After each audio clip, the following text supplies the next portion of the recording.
Hi YouTube, it's Kathy and this is my August 2024 reading wrap-up. If you're not already aware, I do weekly entertainment wrap-ups of everything I read, watch, and listen to, but today we're just talking about the books. Also, I've been doing those weekly wrap-ups for a really long time because the last one I posted was number 400.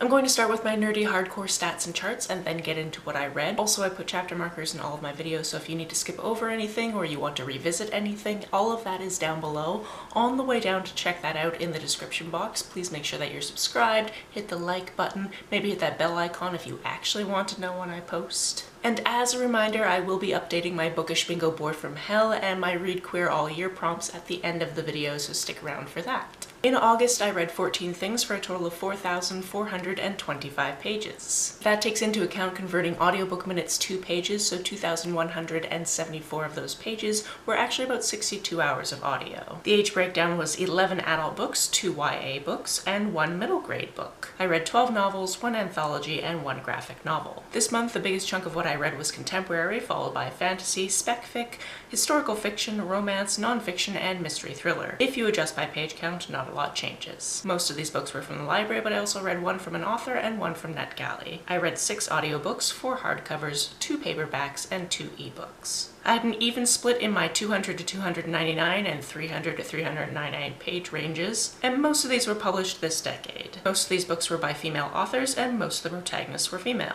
In terms of setting, half were set in the USA, but I also had books set in Canada, the UK, Ireland, and other worlds. In terms of diversity of subject matter, half were at least queer, with others being intersectional or about race, disability, or mental health. In terms of star ratings, this month I had 1 3-star read, 2 3.5-star reads, 6 4-star reads, 4 4.5-star reads, and 1 5-star read. Let's start with the lowest rated read and work our way up to the highest, shall we? My 3-star read this month was Triggers: How to Stop Reacting and Start Healing. This is exactly what it sounds like. It is a book about triggers. It's kind of a self-help book. It's also kind of an intellectually interesting thing to me just because I don't really have any triggers when it comes to reading things, although I have triggers with things in life that just cause me to go off the deep end sometimes, which is why I was reading it. What really made this a 3-star for me is a lot of this has to do with spirituality, and that's really not my thing, and I don't think it has anything to do with this particular subject, especially for people who aren't spiritual. I suppose if you are spiritual, maybe it would have something to do with it,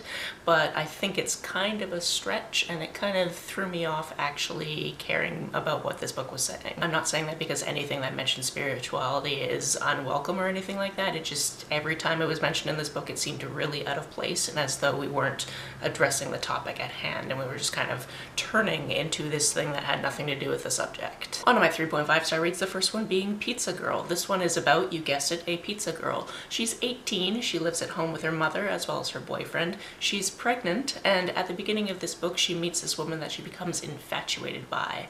This ends up being a pretty messy story because she's also dealing with complex grief because her father has died, and occasionally she hangs out in his shed where his stash of beer is, and sometimes consumes some even though she's pregnant, and that's kind of a problem. If you're looking for a messy queer story, this is definitely that. This gets very messy. She's in such a weird circumstance, and you can see that she has support, but also she feels smothered by the support, and it's very messy in very many different ways. I'll just leave it at that. I don't want to tell you everything that happens because I did not know going in, and it's a wild ride. Keeping on the messy queers train, we also have I Keep My Exoskeletons to Myself. This one is set in a near dystopian future where people who harm other people get an extra shadow for their efforts. Not through a trial system, but it's just decided because there's cameras everywhere that you hurt somebody, you get an extra shadow, and then other people know that you have an extra shadow, obviously because they can see it, and then you are treated poorly because of it. In fact, society looks down on it so much that you're taxed differently and all of these different types of things. At the beginning of this book, the main character is having the actual worst day of her life because her wife has just died giving birth to their daughter. And their daughter, even though she's an infant, has an extra shadow. She now has to go through life navigating not only having her own extra shadow, but bringing up this kid that also has an extra shadow, which is something you've never seen before. You've literally never seen an infant have an extra shadow. This one is messy and interesting and has a lot of things to say about society and just where it's going. And I very much enjoyed seeing this very intense situation played out over several years. On to my 4-star reads, the first one being a graphic novel called The Jellyfish. This is all about a character who lives in Montreal, and one day she realizes there's a jellyfish floating in her eye. So she goes to the eye doctor and is like, hey, jellyfish, why? What can I do about this situation? And they're like, nah, it's fine. You're completely fine. And eventually she starts seeing more and more jellyfish.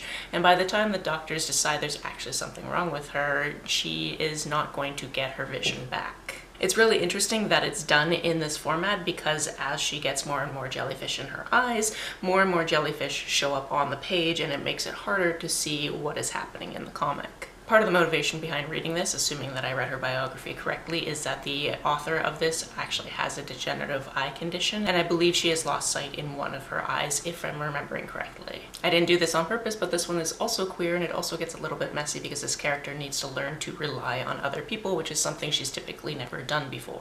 Next we have Already Enough, A Path to Self-Acceptance. This is another self-help book because I've kind of had this feeling for a really long time that I'm not enough, and obviously we all are enough, but we have to be reminded of that sometimes. So I've been kind of going on a little bit of a self-help book journey to just be like, hey, remember the fact that you're awesome?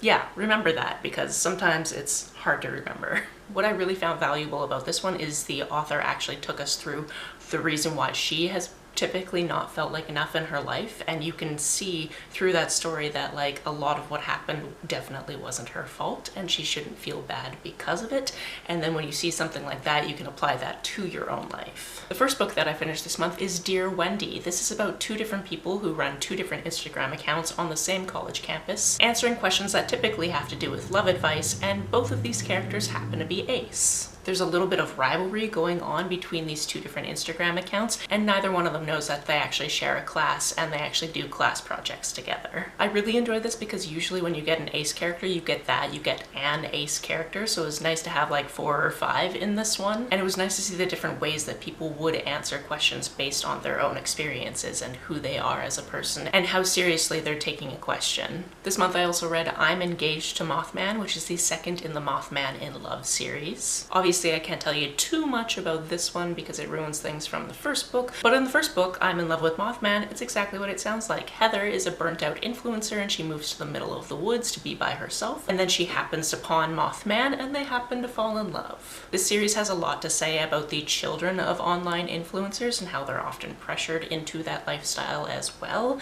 and often they won't even realize that they don't agree with it until they grow up and they're like, wait, I didn't really want every moment of my life to be online, and it is, and that sucks. I'm actually currently reading the 3rd and final book in this series, and it's just delightful. Next we have So Let Them Burn. This is the first in a fantasy series where about 5 years previously there was a revolution on this small island, and they are no longer ruled by their colonial oppressors, but now there's going to be kind of a summit on the island where all of these different nations are coming together, and the literal children that won that war previously are either the or somebody who can talk to and take on the traits of the gods. And oh yeah, there's also dragons. I think we just have the 2 point of view characters in this one, which are sisters. We have the one sister who can talk to the gods and take on their traits, and then we have her older sister who has always kind of been in her sister's shadow because obviously she's got all these powers that literally nobody else has, but she wants to join the army specifically to be a dragon rider, and we're seeing that process so she can be remarkable in her own right. And of course, things don't go exactly the way that anyone wants them to go, and it's the first in a series, so it goes from there. I really enjoyed this. I thought it was imaginative, and I want to know what's going to go on with these characters because obviously we left on a little bit of a cliffhanger, as you do. Speaking of dragons, I read the 6th book in the Lady Trent memoir series called Turning Darkness into Light.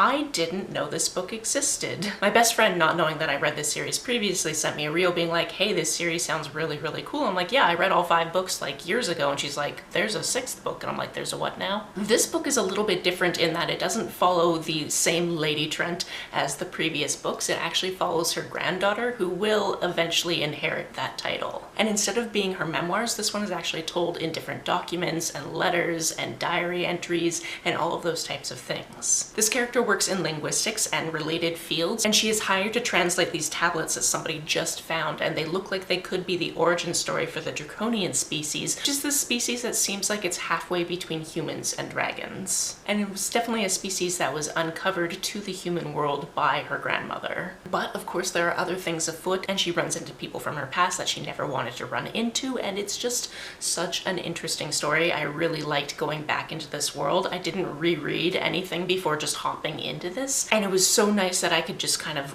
remember these things that I read again literally years ago. On to my 4.5 star reads, the first one being Such a Bad Influence. This one is really interesting because our main character is this woman who grew up with a mom and little sister who are big influencers online, specifically resulting in a video that was posted after a family tragedy went viral. She's never wanted to be in this limelight. Her mom was always kind of a mommy blogger type of person, and she always hated having her picture taken and anything to do with her life being put online. But her little sister, who's 10 years younger, seems to absolutely love it, and now her little sister is about to turn 18 and she goes missing in the middle of a TikTok live. This becomes a situation where our main character is really trying to find her sister and reckoning with the terrible things her mother has put them through. This again has a lot to say about online culture, and just when you think something is going one way, it goes a completely different way, and I really enjoyed that about this because obviously, having watched a lot of true crime, there are certain things that are statistically likely, but when it's not that and it goes a completely different way, even though it's written in such a way that you think that you're right when you see something a certain way because all of the breadcrumbs are there and then you realize the breadcrumbs are leading to a completely different location. I just really like when a book can do that. Next we have Cut Loose, which is the second in a middle grade book series about this theater-loving girl named Nat, who has recently moved to a new place, and over the summer she was actually in a production of Wicked, and now that school has started, she's in a production of Footloose.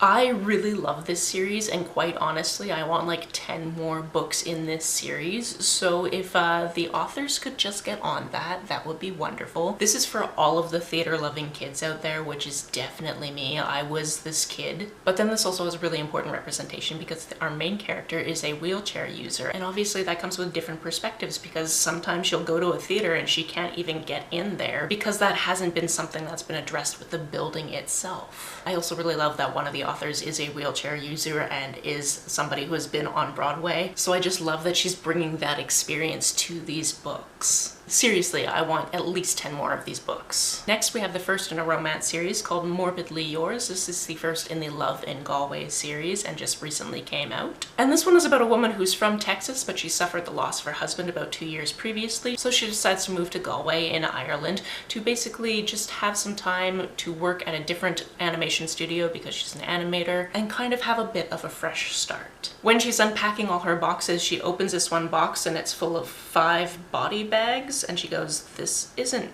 mine, and she realizes the address is actually to next door, which she thinks is a bed and breakfast, but when she goes next door, it's not a bed and breakfast, it's actually a mortuary. This of course is the meet cute between her and the guy who runs the funeral home, which is a family-run business because his grandfather used to run the business, except for his grandfather has recently died, and it turns out that if he doesn't get married by his 35th birthday, he doesn't inherit the business, which is a big problem because his 35th birthday is coming up pretty soon. I really enjoyed this because I lived for a year in Ireland, and yes, I spent one afternoon in Galway, so it's not like I really know Galway all that well, but it was really nice to just be back in this circumstance of just showing up and trying to figure out linguistic differences and just cultural differences. And I just really loved getting these two different people's perspectives. And also some of the side characters were wonderful, and one side character in particular was the worst. I don't know for sure what the romantic couple is going to be in the next one, but I definitely have some guesses based on the fact that she had a cousin who visited and there was a guy she fancied, and we'll see how that goes. Penultimately, we have Bright Young Women. This one is an interesting mixture of historical fiction,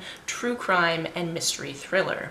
This is all about Pamela, and we also get a different perspective a little bit further on, but primarily we're talking about Pamela, who is the leader of a sorority at a university in Florida in the late 70s, specifically on a night where the defendant broke into the sorority house, murdered a couple of people, and maimed a couple of people, and then also broke into somebody else's house off campus and hurt them as well. These are definitely not his only crimes, but Pamela actually saw him leaving the building. But then has to fight with the cops when she's saying, yes, actually it was this guy, it wasn't this other guy that you're thinking it was, even though my brain tricked me into thinking that must be who it is, because that would make sense. But then I realized as soon as I actually looked at him that he's much smaller, he's actually not that attractive, even though the newspapers will go on to tell you that he's such a Casanova. What I really appreciated about this is this book never used that specific serial killer's name. I know exactly who it was. He's very famous. He's been played by people like Zac Efron. He's had enough screen time. We don't need to know any more about him. Actually, one of the very fun facts I learned through this book is about 6 hours previously to when he was scheduled to be executed, Salvador Dali died, which means all of the newspapers were talking about that, and none of the newspapers were talking about him, which would definitely piss him off and makes me very happy. This also had a second point of view character named Ruth, who is somebody that was previously murdered by the same defendant, but we got to see how she was escaping this situation of being in an abusive household and how she was finally being happy, and then how he used a ruse to do what he did to her. And I'm so happy that this book exists, because I am personally really annoyed by all of the books that kind of put people like him on pedestals, and this one did a good amount of work of just tearing him down from that pedestal. My 5-star read this month was In Memoriam. This one is about two boys who are at the same school and definitely in love with each other, but they haven't been able to figure out how to tell each other that. And it starts in 1914 when people start getting drafted or just volunteering to go to war. At this point, the draft started at 19 and you weren't supposed to be able to actually join until you were 19, but one of them is called a coward in town because girls just went around doing that, apparently. And even though he is way too young, he volunteers to go to war, and then the other one follows him, and it's all about what happens with that whole circumstance. And just wow, this was really powerful. It's also really powerful to listen to this audiobook specifically because there's these sections where it's reading off a list of people who have been injured or died in combat, and eventually you just start getting these names echoed on top of each other in this way that really portrays to you how grueling all of this was. This book is definitely not for the faint of heart. It definitely gets very gory in the parts that call for that. And you never quite know if these boys are ever going to find each other again. It's always weird to say, I had a good time with this when it's something that's horrifying, and yet here we are. This actually rolls quite nicely into talking about my Read Queer All Year prompts. This month we actually did it based on the 4 elements, earth, air, water, and fire. And In Memoriam I actually used for earth because quite often they are covered in mud because, you know, the trenches of the First World War. For air, I'm being a little bit cheeky with this one because I'm using Morbidly Yours, and I'm specifically using it because air sounds like air, which is the Irish word for Ireland. For fire, I was originally going to use Dear Wendy because they're kind of having a firefight between the characters, but then I realized I could use So Let Them Burn because there's literally dragons and fire. And then for water, I decided on I keep my exoskeletons to myself because they actually live quite close to the ocean. And it's a location that's visited quite often throughout the book. As for my bookish bingo board from hell, this is what it looks like right now. I still only have that one bingo, but I'm steadily working away. I actually only have a couple of things that I added to this. I added one to my ignored arcs, which was Bright Young Women. I added one to my 400+ page books, which is the one square I don't need to be adding to, which was Turning Darkness into Light. And I added one to my 40 before 40 list, which was In Memoriam. If you want to hear me talk more about these books or other books for that matter, the playlist for my weekly entertainment wrap-ups is always linked down below. If you've read any of these or you now want to read any of these, please let me know about it down in the comments below. On the way down to the comments, if you hit that subscribe button, that would be very nice of you. If you don't feel like leaving a comment but want to make sure that I know you were here, just leave me an emoji or a smiley face if you happen to be on your keyboard. Some people have asked if there's a way to financially support this channel, so I set up a Ko-fi account, which is a digital tipping service. The link for that, as always, is down below. You can like and share this as you see fit, and I will see you very soon. Bye!